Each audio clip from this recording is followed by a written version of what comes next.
Okay, hello everyone. But I can hear myself twice. Thank you. Perfect. Welcome you guys. Thank you so much for coming to my tech talk. I know that Karis said that I'm a comedian. For the next 20 minutes, I'm not going to be funny. So apologies in advance. But what I'm talking to you about today is something that is very close to my heart. Feminist Consent, edits and audio. So as I walk you through this, I would like to say a few things.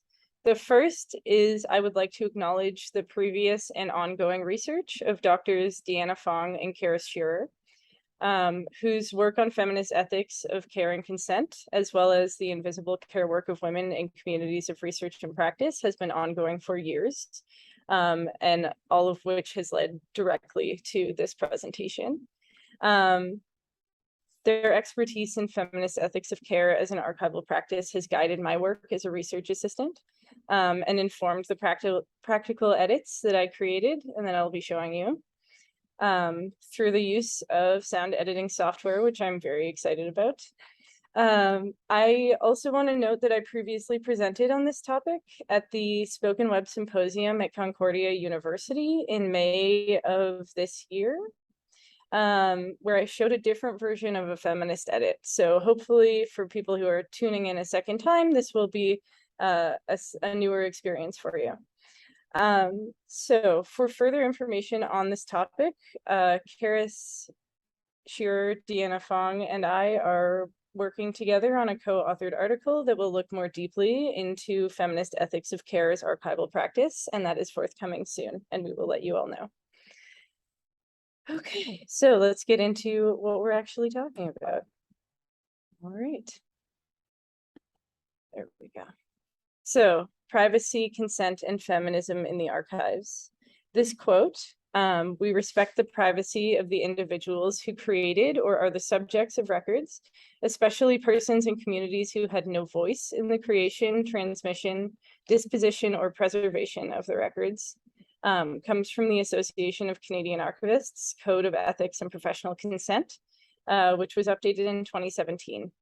And so this is a legal clause, essentially. It's an ethical clause that informs Canadian archivists that we are required to look at consent before making things public. And so we are trying to work with that in tandem with the idea that archives are attempting to make information accessible. That really is the desire of archives. But looking at it through feminist consent, we're taking this notion further and sort of applying a more deeply caring lens to the subjects of, specifically of audio recordings in this presentation, but we also hope to bring this to a wider sort of field within archives. So practically, this means that we hope to remove potentially harmful information about subjects. And we also hope to filter out the voices of persons who did not consent to being recorded. Ambiguous audio. So the reason we're focusing on audio is because audio is a particularly contentious sort of format for archivists. This is true actually of all AV, I think, but for us specifically, we're working with audio. So these images that you see on the screen, which I think are delightful, there are glamour shots, very high quality photographs of our archival objects. So these are photographs of the case of the tape, and I will be allowing you to listen to the recording, not the actual tape itself. That would be a lot of setup for something that we can do digitally. So these are images of the DHL tape from the Warren Tolman Fond, which lives within the Soundbox collection here at the Amp Lab. This is the tape that we'll be listening to excerpts from. So unlike working with letters or photographs, archivists can't visually skim a recording to ascertain the contents. And frequently, the recordings do not have adequate descriptions. Additionally, even if they do, you can't always trust them. So sometimes people will put the wrong cassette back into the wrong cassette case in 1974. And then we acquire that and they don't remember that it was switched. And so you can't move forward without listening. So due to this lack of information, it's necessary to listen to a tape in its entirety to comprehend the contents as an archivist. And this can be particularly difficult for smaller archives that lack funding. So the amount of time, and time is funding in an archive, the amount of time required to ascertain the contents can make audio a less desirable medium for archives, which can mean that we're losing audio tapes, which is something that we absolutely don't want to do because they contain beautiful contextual information. So one of the many valuable aspects of the Spoken Web project that we're working on, which funds the AMP Lab partially, and our research and remediation efforts, is that we can bring together researchers and archivists in a way that makes funding for projects like this Feminist Ethics this Feminist Ethics of Care edit possible. So this is really an awesome practice. And I do want to make note that we're putting forth this edit as a practical offering within archives to handle audio recordings that rub up against issues of feminist care and consent. But I do also want to make note that I understand that not for many smaller archives, this is not a practical solution. Oh, whoops. Okay. So considerations for sensitive materials. What is feminist consent within an archive? So the things that we want to consider when we're listening to an audio tape from a feminist perspective is, could a subject be harmed physically, emotionally, or otherwise by the content being discussed? Is their privacy being breached in any way? Does the content enforce or reinforce societal hierarchies or other power structures that can be damaging to the subjects? And is this information going to be damaging to the listener?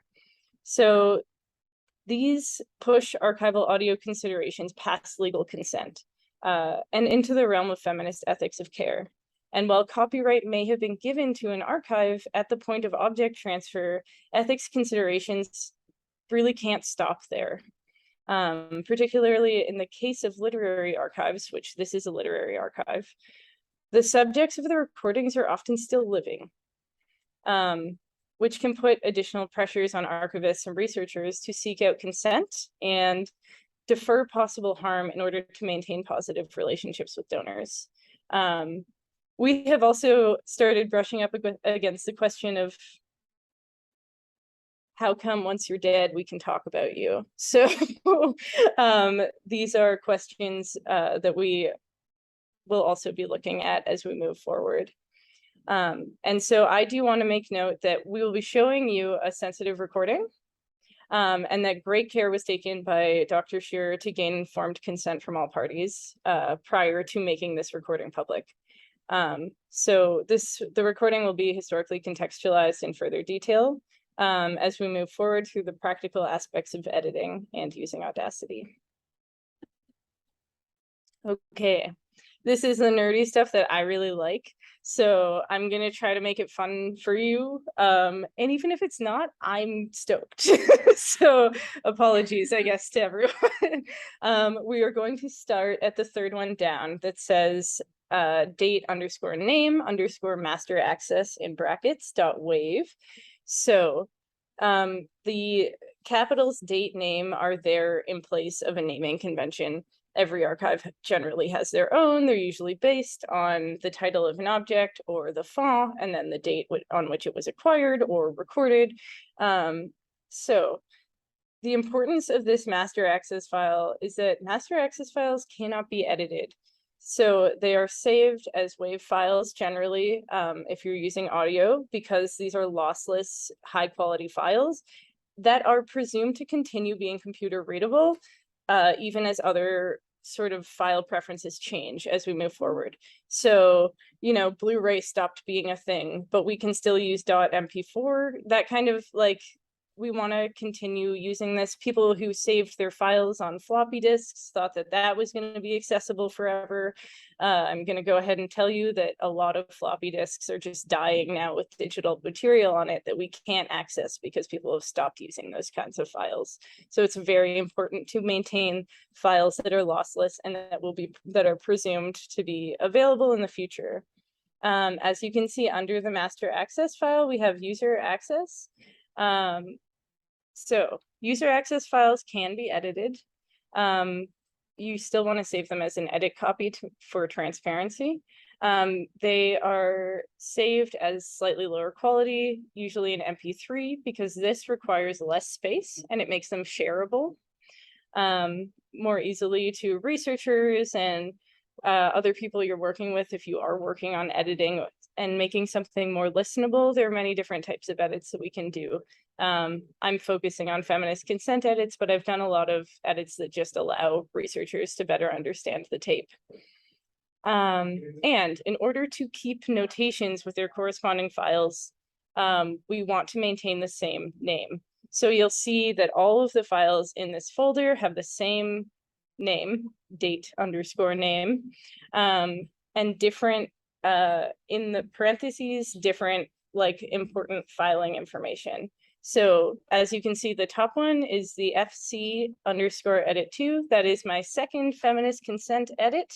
I did quite a few. I saved it as MP3 so that it's easily shareable. The fcedit2.rtf is rich text format. That is my notations. All of my notations explain how the audio was changed and exactly what I did.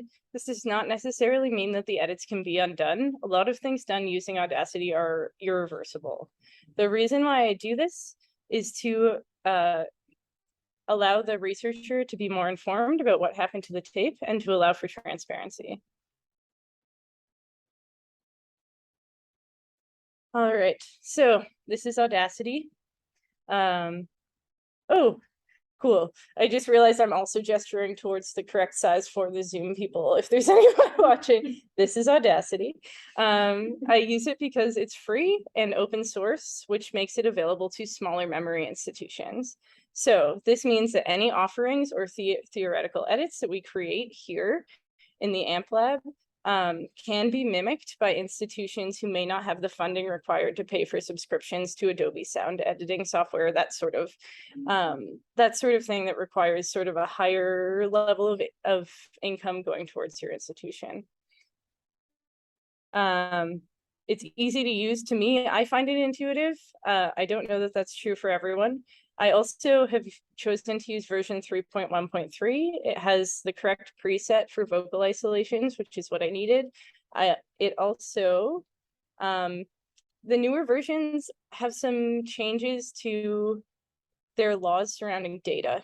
And I don't fully understand that yet, but I know that data ownership is not something that I want to mess with. So if you are downloading Audacity, maybe just check to see what their privacy and data, so like what has changed, because I know that with the earlier versions, it's safer.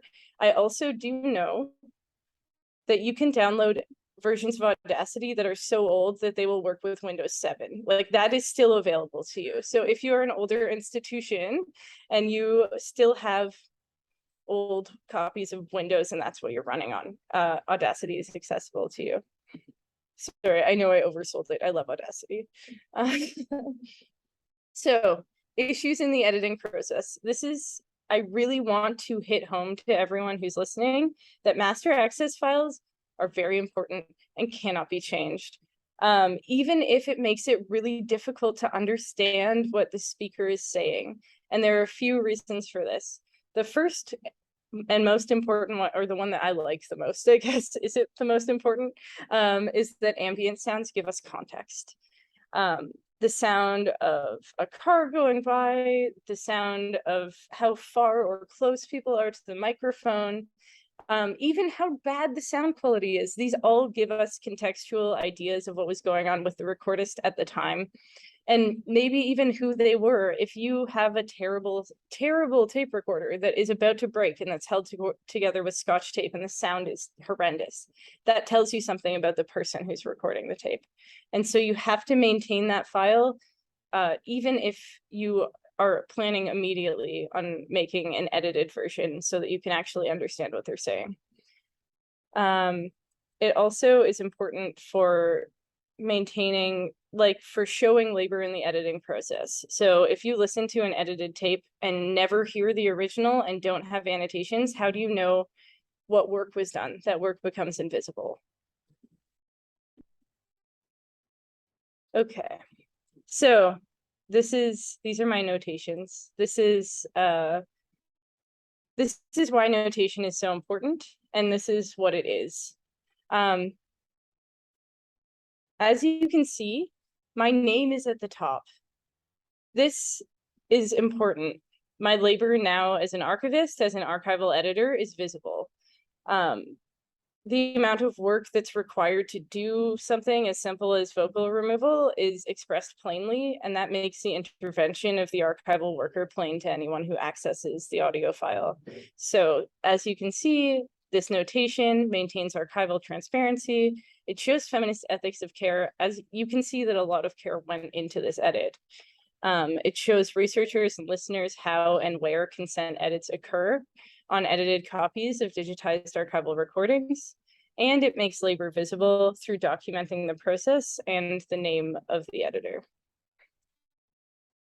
In this one, you can see at the top here that Warren Tallman begins asking Maria Gladys Hindmarch a question that pushes against issues of feminist consent, and it tells you where and when that occurs so that you can expect it on the tape. Which is important for listeners, otherwise they might think there's something wrong or that they're missing out on information they should have. Okay, I'm bringing you guys back to considerations for sensitive materials. So, archival audio can carry surprises of a sensitive nature, which can affect the accessibility of certain recordings to the public, or even specific researchers. And this conundrum is a place where the adaptation of tools and approaches can allow us to both protect agency and privacy of individuals included in audio recordings, and still allow researchers to listen to those recordings. So the recording that we will be listening to from the DHL tape, which I showed you earlier, is of UBC English professor and poet Warren Tallman having a conversation with Stan Persky, but he's not in this portion of the recording, and Maria Gladys Hindmarch in his living room in Vancouver. So the conversation was meant to establish historical context for a book that Tallman was commissioned to write about West Coast poetry. And so I'm going to introduce the players, I guess. Maria Gladys Hindmarch was sort of thought of as an amateur historian for a group of poets active in Western Canada, who published a newsletter called Tish. Everyone here, I think, knows about Tish, but I'm going to talk about it anyway. Tish ran from 1961 to 1969 and involved some of the most prolific Canadian poets at the time. Maria Gladys Hindmarch is a well-known prose writer, and she taught English at Capilano University from 1974 to 2002. Daphne Marlett, the subject about whom Maria and Warren are speaking, is a poet and prose author who attended UBC and was also involved in the production of the Tish newsletter. This recording is particularly poignant in terms of feminist ethics of care because it not only contains content that could be harmful to the subject being spoken about due to societal power structures, it also makes note of invisible women's work due to Hindmarch's inclusion as historian of the Tish group, where she never really received named credit for her notable contributions to the curation and editing processes that went into the Tish newsletter. So women's invisible work and exclusion, particularly Maria Hindmarch's, is discussed more deeply in Wanting Everything, which I brought a copy and wanted to show you guys, and I will after,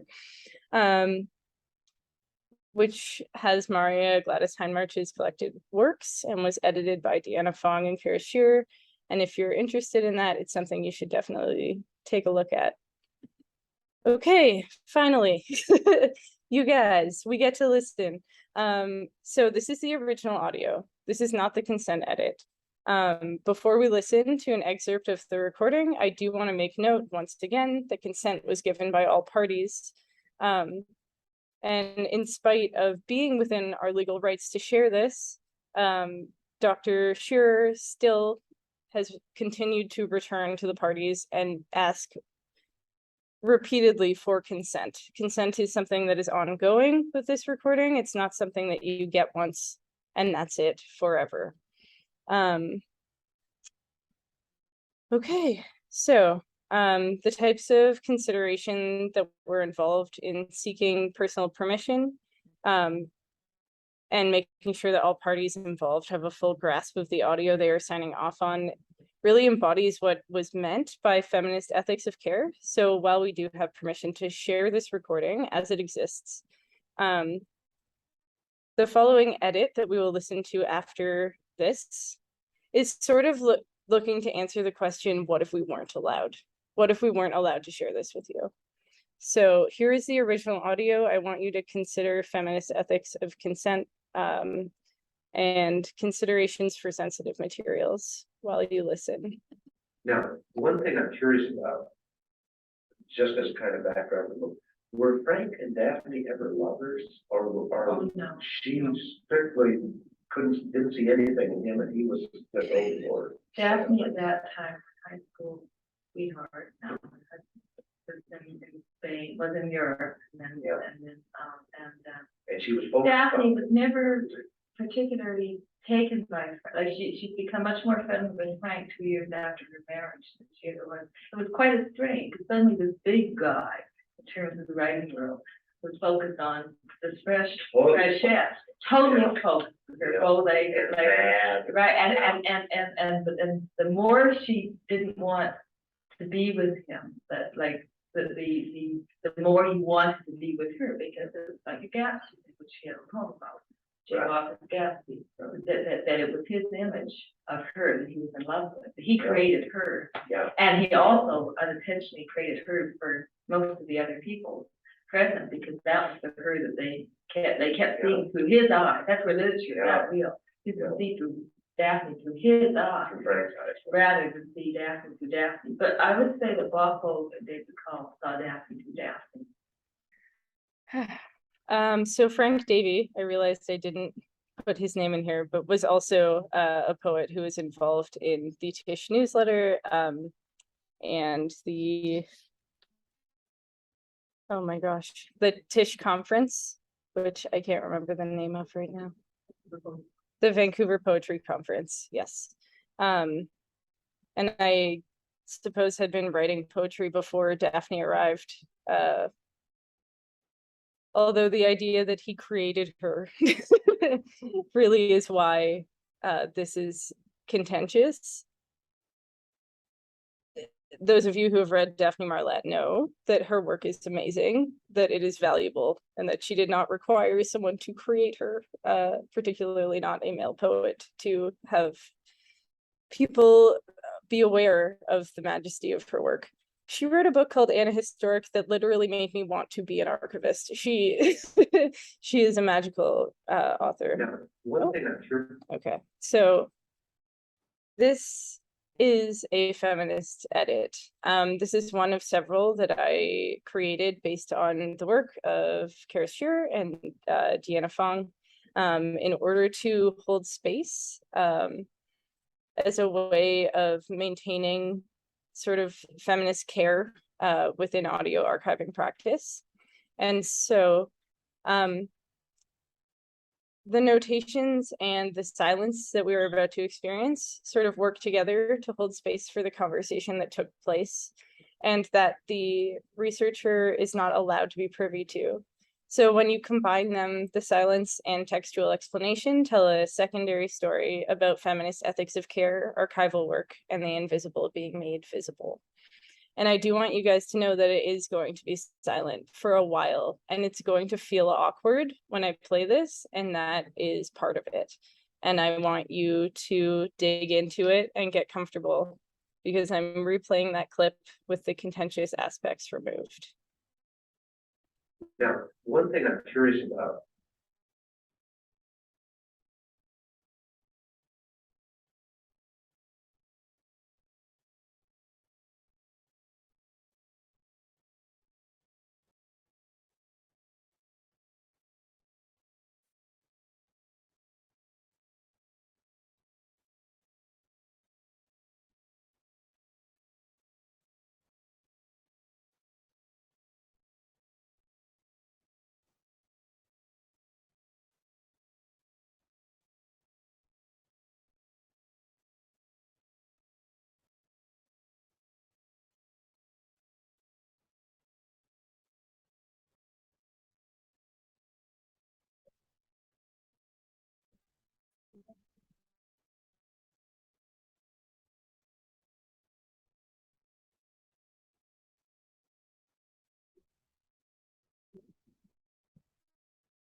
be Daphne to Daphne, but I would say the Waffle that they call Daphne to Daphne. Ooh, that was hard, wasn't it? You guys did a good job. Yeah, it should be uncomfortable, because that aspect of a conversation is uncomfortable, and because being told you're not allowed to hear something as a researcher is uncomfortable. But holding space is important, and being aware of what we're missing and why is definitely a requirement of the feminist ethics of care. And redaction is something that has been used in archives frequently, but I think perhaps not so carefully. It's been used mainly with privacy information and less so with issues of consent and care.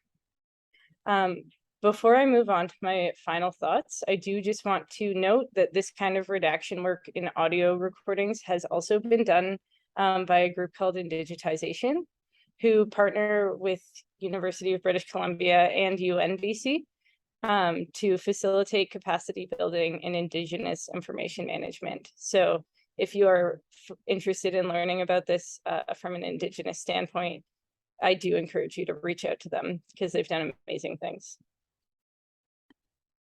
So, final thoughts. While the possible methods of sound editing are vast, our goal is to hold space for sensitive material while maintaining subject privacy. The second thing that I want you to walk away with is that notations are a necessary requirement of all archival edits, restrictions, or redactions. And feminist sound edits are time-consuming, but allow us to reach two important goals simultaneously, which is making archival audio accessible to researchers and respecting the privacy and personhood of archival staff and archival subjects. Okay, so thank you everyone for listening. And does anyone have any questions? Oh, sorry. Thanks. Oh, and I just want to switch over quickly to my works cited because there's some really cool stuff. So yeah, if anyone has questions for myself or I believe Dr. Shearer said she was happy to take questions if they come up and she feels that she wants to. So, and she consents. Yeah, sorry, Marjorie, did you have your hand up? Yes. I did. And I'm curious about why you chose that specific moment, so that you included more Yes. performance curiosity. Yes. And then made cut there. That sounds almost more like a that you intentionally created for that extension. I totally did. Oh, sure. Yes. Okay, so Marjorie has asked why I chose to cut the edit where I did, and mentioned that it seemed like I intentionally created drama, and I did. But that was purposeful. I think part of it is that I like the idea of leaving him wondering, because while contextually it makes sense for him to ask that question, it is still a question that rubs up against issues of consent for Daphne. And if I were in the position of answering his question, makes the conversation uncomfortable. So it really, and it also looks to sort of women as gossipers. There are a lot of issues surrounding that I think I feel that his question should have been, if he was going to pose that, it should be left unanswered, and it should be sort of a ramp up of like, hey, can I ask this? No, actually, you don't get to know the answer to that one. The other reason, and I had considered cutting it off later, was that I did not want it. I thought that it sounded salacious to have him get through asking, were Frank and Daphne ever lovers? And then for, yeah, Maria to start answering, and then you cut it off, because that leads to more possibilities. It's a lot like when you watch a horror movie where you never see the frightening thing. Your imagination can draw a lot more conclusions than reality can. So it's best to just not have the question left in. Oh, Marjorie, what? Right, which is what you said, you've chosen to leave the question in and to leave the big unseen thing kind of there. Well, The full question isn't in there. Says I have a. Yeah. Yeah. Yes. So now. Oh, you're right. What is he curious about? You're right. It could be anything in the whole world. Yeah. And if you cut it before that and then simply go on to the end where you start to include the audio again, I think that makes that very different. It would. And so, yeah. Yeah, Marjorie is making note, for those of you on Zoom. Okay, that and the recording, that if I had cut it off prior to the question being started, it would be less dramatic. And also it wouldn't force the listener to think, what could he be curious about? Which is a very good point. I am continuing to play with these feminist edits, but and I will try one probably where I leave it. I think I will, because it's fun to practice different things and see what kind of emotion you can create as a listener via different types of edits. As you remember, I have edits that have loud, like wah, wah, wah, wah voices in the background to give the feeling of a conversation happening. But I think I wanted to leave it as sort of a way of saying, well, you can be curious all you want. You don't get to hear the answer to this, or you can be curious, but you don't get to ask that question. But I think moving forward, I would like to try and edit that removes the curiosity as well. And if I can just finish my thought around that, your explanation is fabulous, and I can accept it.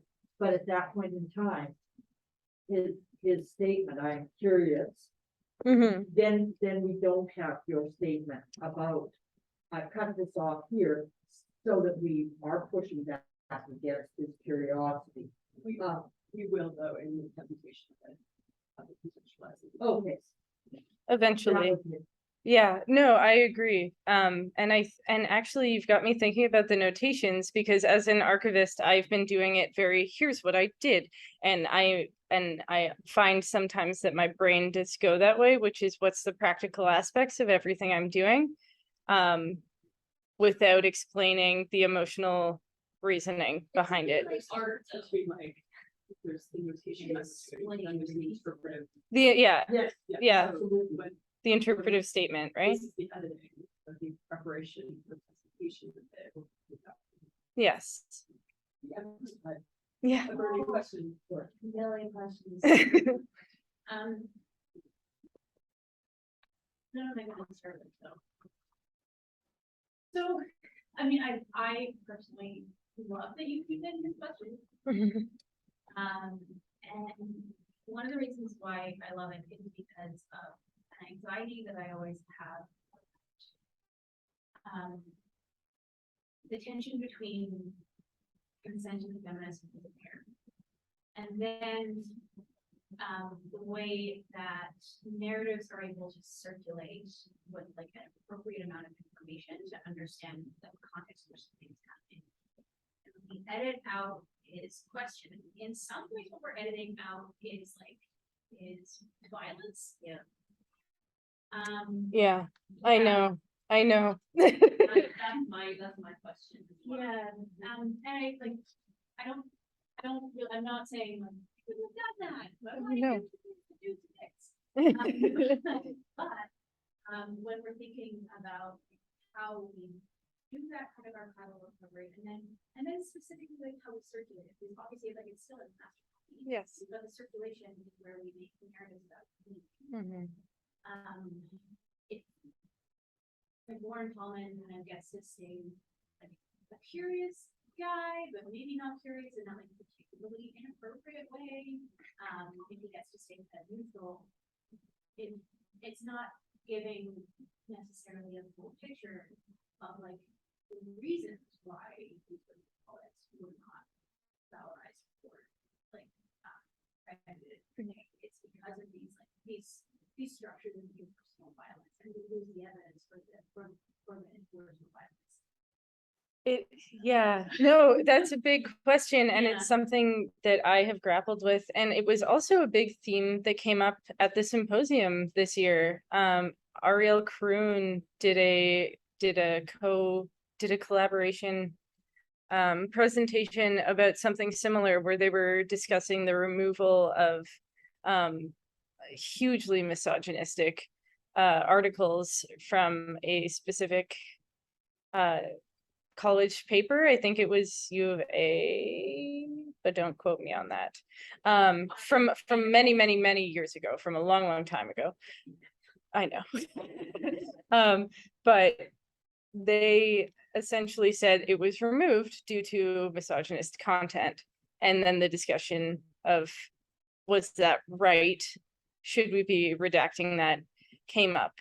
My personal compass for this is, does the harm to the subject, to the person being subjected to you know, societal violence essentially, outweigh the positives of being able to point out, hey, you've done something wrong?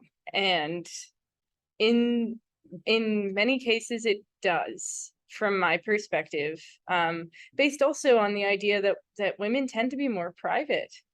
As we know, women tend not to have their archives prepared already. They don't necessarily speak as if they're speaking publicly all the time. From a personal perspective, if someone were to record me on stage and I didn't know, I wouldn't be happy with that being shared publicly, even if I knocked it out of the park. So I think that if we can, and we're lucky in this situation, asking the subject in question is the best way to handle it, whether or not they feel comfortable with that information being out in the world. And if we can't, then it's really just best guess and maintain the master access file for now, and see if in the future it becomes relevant and useful in a way that outweighs the harm.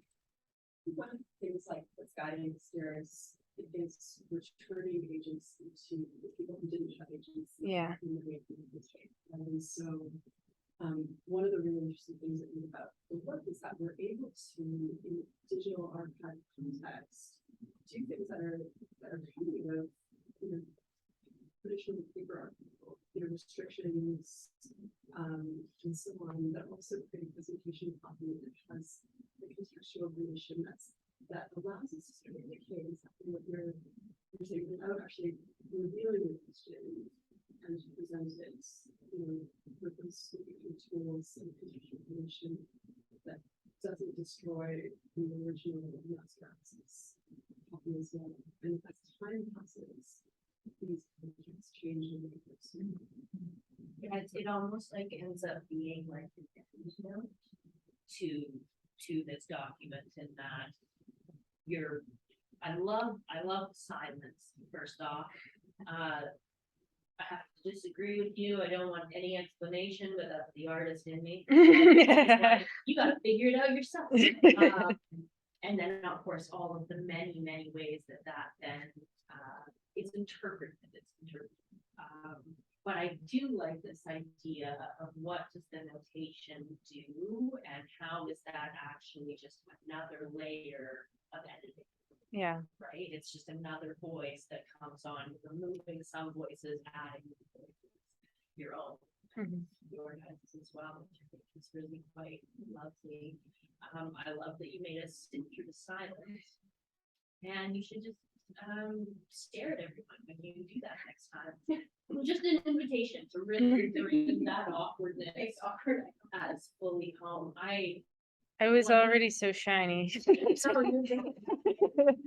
I have wanted to redact a monologue from my thesis work of it's an hour-long show, and I want to redact the last monologue. But how would you do that on stage?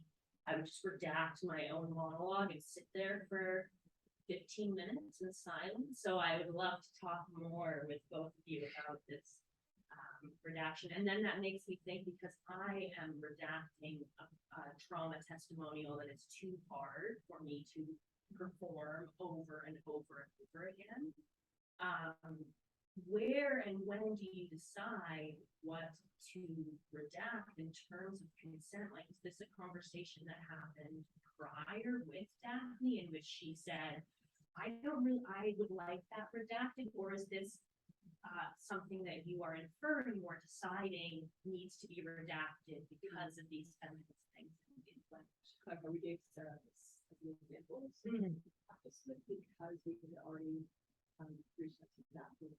Deanna and I applied this in the very beginning before we published everything.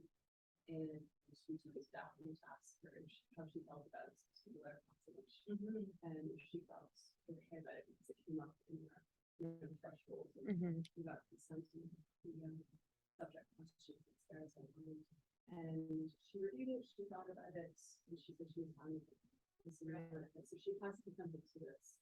I mean, like, one of the things we wanted to do here was to anticipate two scenarios. One, the scenario in which she said no. yeah. And the scenario in which she's not available to consult. And how we proceed in those instances. And still make as much of the report as we can of those issues. Yeah, just thinking about like how you determine somebody else's. It's the piece of the puzzle that I find interesting, right? Like if Daphne says, like, I'm fine with it. I don't love the conversation maybe being talked about in this kind of peculiar way, but I'm okay with it living out there. And then others who come along and say, I don't know, I think that shouldn't live out there. And so then now you're actually dealing with different perceptions around what should be available and how to edit those things. So there's like internal biases built in some ways when you edit. So two things. Like one is in all instances where the question by the consultant. Again, the fiscal here is returning agency. Yeah, so Daphne was available for this question. In instances where she was in office, and she has that agency, it is a question not available, and we use that circumstance that we did this. To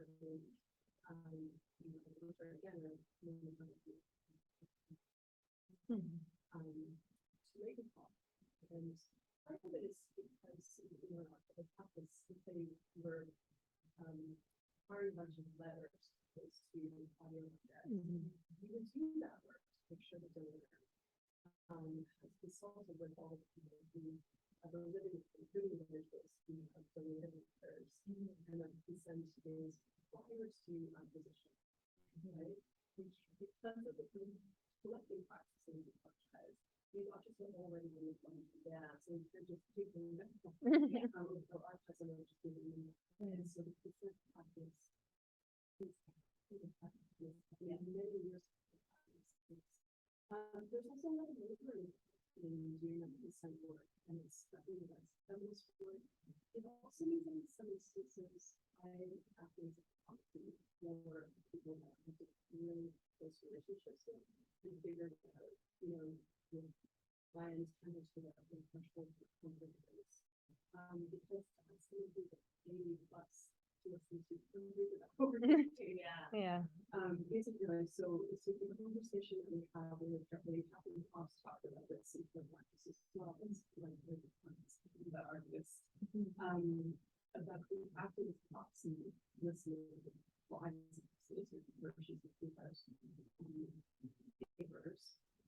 to determine what was a red flag and then come back to see what was the impression of people.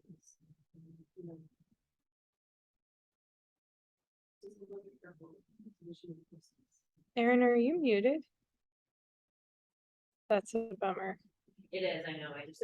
Well, it's in the, Yeah. it's gonna be in the article. It is in the Okay, it's in the article. Yeah, it's fine. Not too much, like, Yeah. we'll figure it out. Can I tell you why I think the question works? Yes. Real intense, but Are you curiosity or the actual question? the declaration of curiosity. Okay. And actually, I think it's like it is actually speech activity, right? It's like not necessarily the content of the question, but the the situation and the fact of the question. Like I feel like almost everyone who invites a woman and lives in the patriarchy has had someone in a position of power, usually a man, do that particular ramp up. Yeah. You can hear it in this tone. Yeah. Oh, you can hear it. You can hear it, and then like that feeling where you're like, oh, no, Mhm. right? What's coming? What's going on here?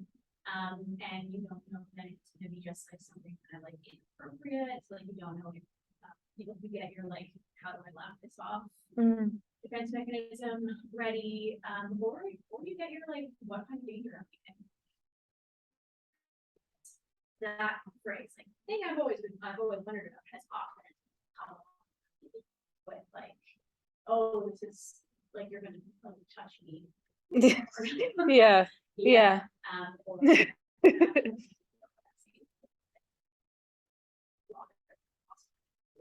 Mm.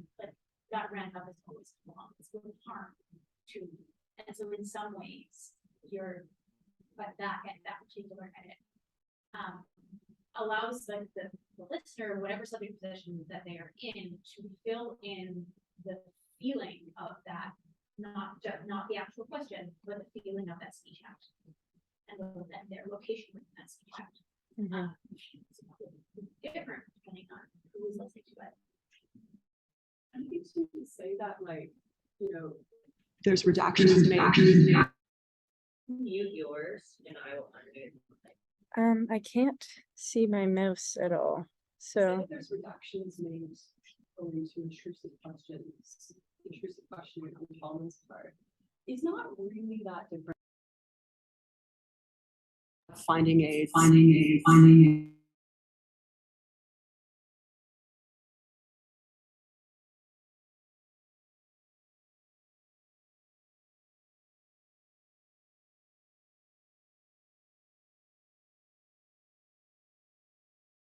Really in that practice.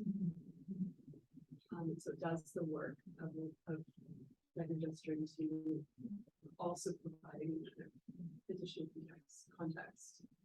Yeah. It also makes me think, I can't remember the book, there's a great book by Indigenous scholars where it's talking about settler colonialism, and a part of it is for settlers, and they say that the last section is not to be read by non-Indigenous people. And this reminded me of that in this sort of kind of to Marjorie's point, like, well, Now, we one want to thing know, I'm curious about, we feel entitled to know Yeah. what he says, and that I think is deeply entrenched in these like ideas of Eurocentric paradigms. So we should have access to everything. It's in the archives, so why would I not be allowed to hear what he says? And so sometimes we have to, when that comes up, I find myself being like, should you be allowed to have access to that though, Aaron? Or is this like internalized paradigm that I live with every day in action? You know?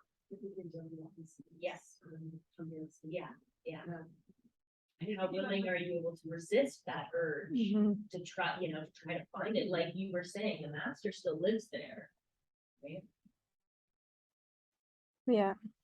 It's interesting because it's something that I've brushed up against since I started archiving. And every archive and every archivist handles it very differently. I have worked in archives where we have put things aside and said, all right, well, we have the finding aid. This has been accessioned. We're not going to give it item numbers. We're not going to make this available to the public. But I would say the awful. What is happening? That was so weird. Ghosts are determined. Yeah, there are ghosts in the machine. Were we? Were we? Kind of weird. That was Another weird. Layer of edit. Oh A live performance edit. my gosh, we did record it. Like, there's still a kind of, you know, in archival studies, it seems to me that there's like archivists who are like Catherine Hobbs, and others who are, you know, really thinking about these kind of ethics of care and restrictions and agency. And then there's others who see, you know, the archive as this kind of quote unquote neutral space, right? Mhm. Archives are meant to maintain neutrality. We're And so, objective. That kind of fantasy of, you know, neutrality and objectivity, if you're coming from that standpoint, would see this as like anathema. Yeah. To come in. And I do see a real shift, especially in next generation archivists, not just next generation, but especially those who are working with living writers, who are thinking about these principles of agency. And there's no clear single answer. Yeah. But I'm really inspired by, you know, artists of color, artists like Hobbs who are doing that work. I mean, I think that's why it was important that we refer to these as sort of offerings or possible, you know, possible notions that we could consider within archives, because there is no, this is the practical solution. What we're aiming for in this project is to think about, like, even with, for archives who are underfunded and small, how to offer a set of kind of guiding principles for literary audio can be relatively easy to apply. Yeah. There's, you know, fairly simple matrix, seeking consent, and auditing findings. Yeah, and I mean, this will be when we, you know, put the project out fully, the notations will be available. All of these edits will be available. So easy to peruse, very easy to mimic based on your requirements and circumstance. Yeah. Thank you. Yeah. I don't know that we're going to set up. We will let everyone know. Bree just joined last minute. Oh, hi, Bree. Yeah. Yeah. But thanks so much for coming, everyone. Our next talk will be in November. And we're just firming up dates. We're going to have a spooky listening.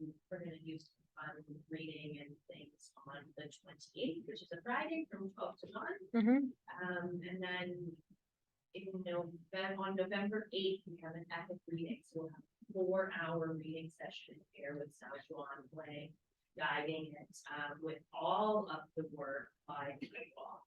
So it will be a lot of fun, and we'll post lots more. So stay connected. And thank you so much, Sarah. Thanks. Thank you so much, guys. So I can see what's happening with my computer.